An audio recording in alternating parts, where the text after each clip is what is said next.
Stop! Because then I'm gonna... Say it. What are you gonna do? I have anxious tummy problems. Me too.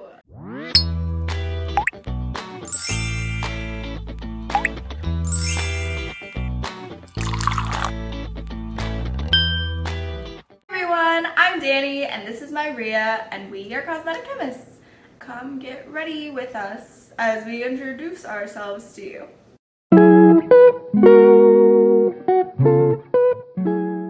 In general, we both work together as cosmetic chemists, and we both are really interested in the science and the industry, and we just wanted to give our opinion, expertise, and overall personalities and share them with you guys. We also are hoping that with the oversaturation on the market, we can narrow down these choices for you. We can educate you into becoming a better consumer for the products that work for your skin type or hair type.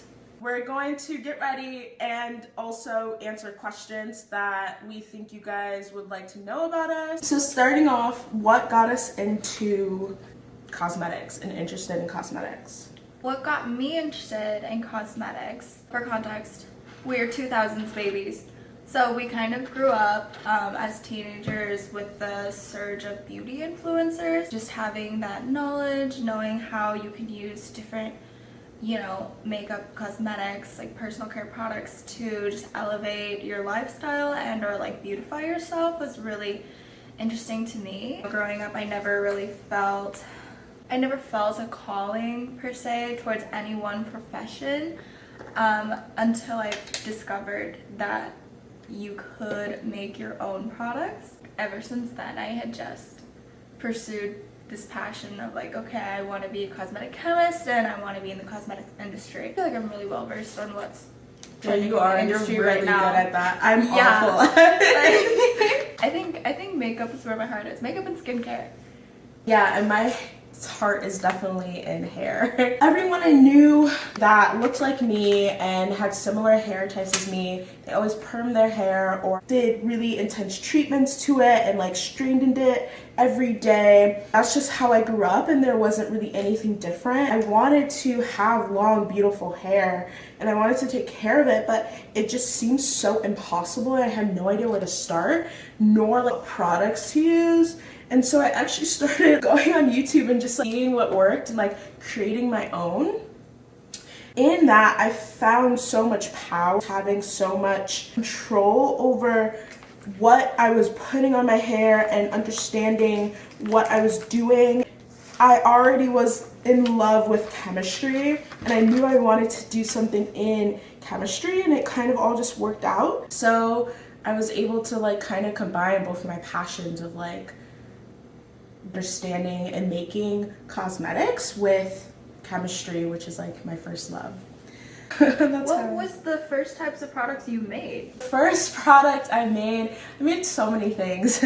I made like a shampoo, made like deep conditioners were really big, like household products like yogurt, avocado, and blending it up, or like clay mask on hair, like that was a really big thing. Super easy stuff. I remember forcing my dad to drive me to Whole Foods. We just got like a whole bunch of like glycerin, avocado oil, like all of these ingredients, and I was like, I'm gonna make my own products, and I had like my little product bin. I remember when I was young, I would definitely experiment with making my own cosmetics by like taking petroleum jelly and like melting it and putting in like the eyeshadows that I got from Claire's to make like different make different like pots and like stuff on my lips. And I remember like my parents caught me once and they were like, it's fine that you're doing this, but like, why? I also remember as a kid, I definitely would research a lot into what were the different oils that were good for your hair. I feel like it's the easiest, like especially OG YouTubers, they'd always do DIY face masks with like egg yolks and yogurt. Yeah, yogurt was in everything. It was a big thing. I used all these oils that weren't readily accessible, so I tried to make my own coconut oil ones, and it was How not. did you do that? Because Minnesota, for context, we're located in Minnesota, in the Twin Cities, but Minnesota is progressive, but not as progressive as like the coast. A lot of those things that you see so readily available in like the coast are just starting to make its way here. Yeah, we didn't have coconut oil.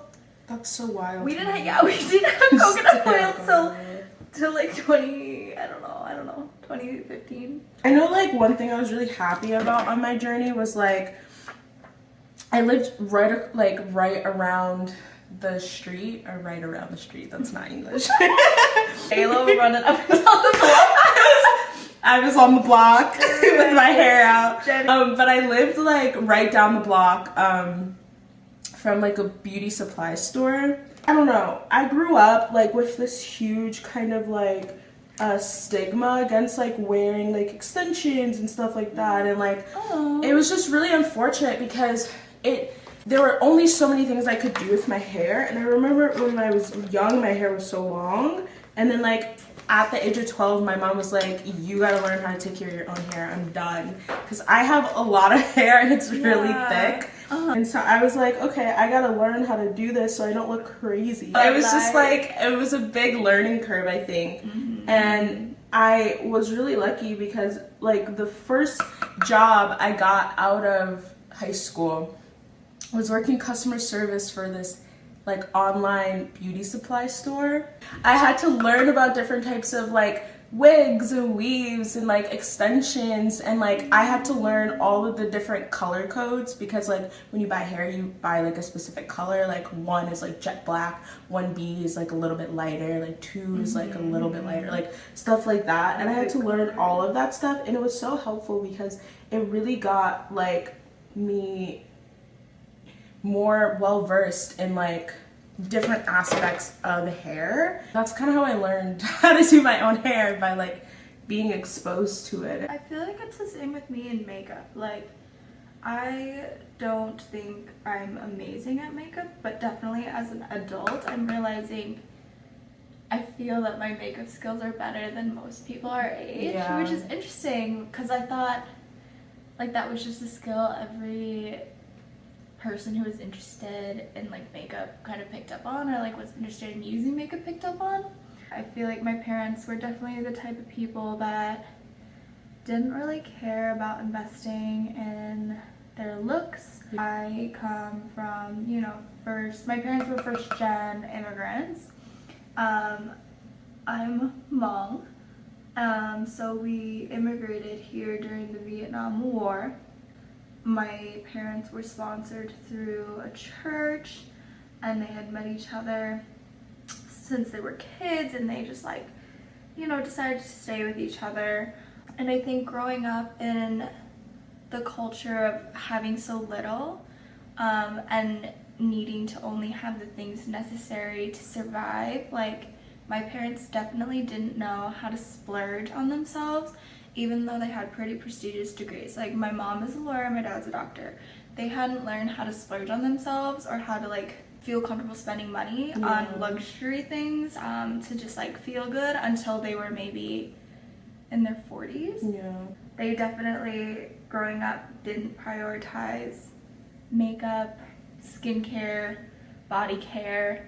They were very much like, okay, you have shampoo and conditioner and that's all you need. Good. Yeah, and it's like, even then, it was baby soap for the longest time. It was like, I definitely just, it was that whole learning curve. But I know nothing about any of this stuff, and I really wanted to teach myself how to use it to, you know, its full capacity. Is that the word I'm trying to look for? Like I said, I grew up, everyone kind of just straightened their hair or like permed their hair, and when I decided that I didn't want to do that anymore, I was kind of on my own to figure out how to manage that and how to be, I guess, like my own hair caretaker in a way. I still am terrible at makeup because I'm just not, it's not something that I always like prioritize, but it's something that I want to get more into, I feel like. I think a big part of it for me was like I would copy people that I knew, but like a lot of stuff didn't always work on me just because of skin tone differences and stuff, so it was really hard to find things that like actually worked for me because there weren't a lot of people I could go to and ask, like, hey, what works for you? A lot of I just had to learn as I went. And I'm still learning so much. I agree. I mean, there is still a lot of underrepresentation for people of color in the makeup, and I think the makeup industry specifically, because, you know, like, we actually have to color match pigments towards different people of color. Yeah. But also just, like, targeting different people of colors, like skincare and hair care needs. Yeah. It's becoming more prevalent in the industry, but it's still very slow for how the industry has been growing the last 10 years. Yeah. I guess, like, when I was younger, it almost demonized. Like, my mom wasn't really into makeup, and then my dad saw it as, like, this, like, you're too old, like, you're trying to be someone you're not, like, it can't be something to amplify your beauty, but it's because you don't feel beautiful. And so I had these, like, stigmas growing up of, like, people who wear makeup don't love themselves, which is farthest from the truth. At the end of the day, it, like, is a relationship you have with yourself of taking care of yourself and showing yourself love in a certain way. And I think some people don't always see it like that. That stigma has reduced a lot as well with, like, influencers and the rise of social media. Like, self-care has been on, like, this enormous high. Definitely growing up, I don't know, my parents never, what's the word? They never made me feel like it was wrong for me to test out makeup. In fact, like, my parents have always taken the stance of, like, if you are interested in a hobby, like, you should pursue it. They've always been really supportive in that way, and they've always known that I've liked makeup more. Although they were really supportive, I still felt that it was taboo for me to put on things like fake eyelashes or to wear it out in public. Yeah. I remember watching one of Jen Im's Get Ready With Me videos a long time ago, and she had discussed like, these are my favorite lashes that I've been wearing daily. And she said that, and I was like, you wear lashes daily? The, like, gasp by gasp. I know. And then it's so crazy to think that, like, that's how I thought when I was, like, 12, 13, 14. And then now, and the 12, 13, 14-year-olds, they wear lashes all the time. Sometimes they don't go outside without having, like, lash extensions or some type of, like, lashes on, because they add a lot to your face, and I mean, they make you look really pretty. The one brand that I, like, swear by is called Carbon Theory. You can get it at Ulta. I love it. Sponsor us. Like, literally. It's just, I feel like it makes my, like, I'm really bad at washing my face. I'll just say that, like, out loud. And so there may be a day, 2, 3, 4, 5 that I forget to wash my face. It takes away all of, like, any bumps I might have had, or, like, it's just really refreshing, and it just works so well and so quickly. It's the salicylic acid exfoliating gel cleanser, and it's called Daylight. And their whole thing is they're, like, anti-acne, anti-breakout. So this is, I just started using this, and I really like it. The toner that also goes with it, and it's their tea tree oil and citric acid breakout control facial purifying tonic, which is a lot of words. But I really think I've stuck with Carbon Theory because it's just shown the best results, and, like, it's just pretty good. I really like it.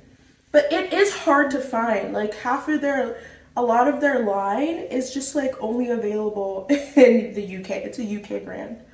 What about you? I mean, I've tried a lot. As an adult, I developed adult acne, and it was actually horrible. It was actually during COVID, and so I guess in a blessing, it was during COVID, because I didn't have to see anyone. So I tried what my dermatologist has recommended me, which was CeraVe. Oh yeah. It's the, like, best bang for your buck. Yeah. I also really, really like the face cleanser from the drugstore called the Veiny Cream Face Cleanser. Pearlescent gel. Oh, okay. Yeah, okay. And I just think it sets up really nice. It's really gentle on your face and it effectively cleans well. At least it feels that way. I haven't actually looked at the ingredients because this was before I was in the industry like that. At the moment, I've been using the Cosmetic Low pH Good Morning Gel Cleanser, and I really like it. It does have like an herbal smell that some people don't like. I like it. It's really simple, really clean. It's marketed as low pH because that's the pH of our skin level, which is like 4 to 5. This came out maybe like early 2010s or something like that. I don't remember, maybe mid 2010s, but I do remember when this came out, it was so like, oh my gosh, it's a low pH, like it's good for your skin. Like I remember that was the marketing hype around this product. But if you don't know why that's a big deal, it's because surfactant systems are usually basic, which is like higher pH levels. 8, 9, and 6 to 9. Yeah, and usually the skincare products you should be putting on your skin should be around your skin's pH, which is like 4 to 5. When I started my makeup journey, I started using this, and it's this, and I've still kept it in like my rotation, and it's this Bobbi Brown like enriched, what is it? Vitamin enriched face base, and they usually sell bigger ones, but this is the one I have right now. I really like it. You do put it under makeup, and I think it just adds a little bit of hydration. And for me, because like I said, I do really minimal makeup, like I don't cover my face with foundation, or like I basically just use concealer and like a powder. It just gives like a good, I guess, base that is moisturizing. It makes my skin feel really good throughout the day, and I feel like it helps not necessarily like keep my makeup last longer, but just kind of help not like have a layer that's just not my dry ass skin before I put. One thing I will stand by is that you can get, I feel like, 75 to 80% of your makeup and skincare at the drugstore. I don't necessarily think that now, because there's so many things on the market, you need to be paying so much money to get good makeup or good skincare. One thing I do like to splurge on though, and recently I've been dabbling more into, is moisturizers. Some from the drugstore that I like are e.l.f. Holy Hydration. I like the Weleda Skin Food. I think that's also a really good primer for a primer before makeup. I also think that it's a nice thick occlusive. At the moment, I've been really into barrier repair creams. The Eastern skincare market and like Korean skincare specifically, they more so push the notion of making sure you have a good healthy skin barrier, because if your skin barrier isn't protected or strong, then it lets like bacteria and stuff in, and that's where it causes acne. So I've been really into like skin barrier repair creams, and I'm using this Dr. Jart one currently. I really like it. So pivoting from, you know, cosmetic products and what we like in the industry specifically, is more about us and like our educational background. I graduated with a Bachelor of Arts in Chemistry and a Management minor at the University of Minnesota. And I did that with, I don't know. I did that in the hopes that I would be in the beauty industry, be a cosmetic formulator, cosmetic scientist. You? So I actually am a Chicago native. Okay, actually, before anyone gets upset, I'm from the suburbs of Chicago. I don't know, people from Chicago, they're like, you're not actually from this city, and I'm like, you're right. And I actually went to Boston for my undergraduate, and I went to Northeastern University, and I studied chemical engineering. Now, if any of you guys are considering studying chemical engineering, let me dissuade you. It is a wonderful field, and I think it's a very important field. It is a fun field if you love physics and the motion of fluids and studying them, because that is basically what chemical engineering is. If you love chemistry and you love math, it doesn't equal chemical engineering. It really doesn't. like at all. Like it equals chemistry. It just equals chemistry. With a math minor, you'd be so much better off. But I did have a biochemistry combination, so I also took a lot of biochemistry classes and chemistry classes, so it was kind of like a saving grace. But if you're not really interested in chemical engineering, it's hard. So you gotta be interested in it and you have to have a passion for it, and I just unfortunately didn't. But I stuck with it because I was hoping that it would give me better opportunities, because I was worried about honestly finding a job as a chemist. I don't know why. Well, if I'm being really honest, there's a lot of job for chemists. Yeah, especially like entry-level jobs. Yeah, but they don't pay well. They They don't pay as well as chemical engineers. And it pays better. And it makes me really mad. Yeah. There is a give and take there. So I was lucky because my school had a lot of internship opportunities where I was able to work at different places and companies, and it was like included in my, I guess, degree.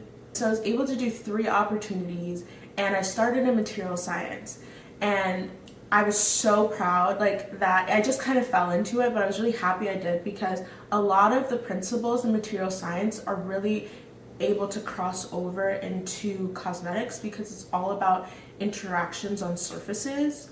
And if you can understand how something is going to interact with another thing at its interface and surface, you basically understand like 60%, 70% of cosmetics, and like the systems and the matrices that you're making within your formulations. And so I was really glad to have that understanding, and I was doing more coatings and like solid substrates or surfaces, but it gave me a really good background to then go into and do formulation.